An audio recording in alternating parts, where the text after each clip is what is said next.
The M-Pesa transfer 2026 fastest method with the lowest fees tested.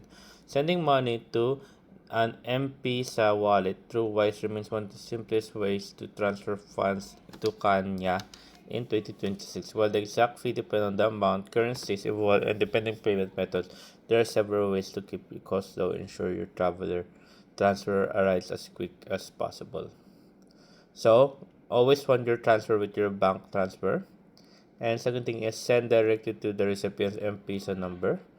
So, and third thing is transfer during banking hours. Although many M-Pesa transfer are completed quickly, transfer funding by the bank account may take longer if they are initiated outside banking hours or weekends or during public holidays.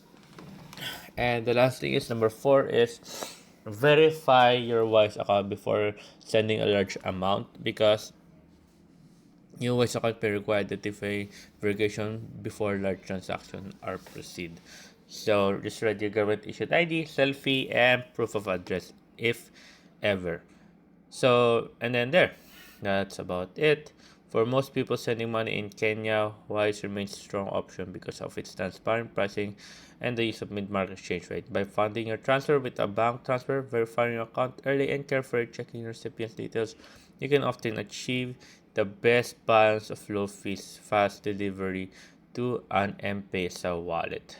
So there you go. So if you want to know, just click on the send and then click on the add right there. So we can go. So here we are. Now once you're located here, search right there. We're gonna type in Kenya. There we go. There you go. There you go. There you go. As you see, M-Pesa. It says that. There you go, guys. M-Pesa. If you have a question, sabi daw ako siya, guys, happy to answer as soon as possible. See you guys on the next one, and thank you guys.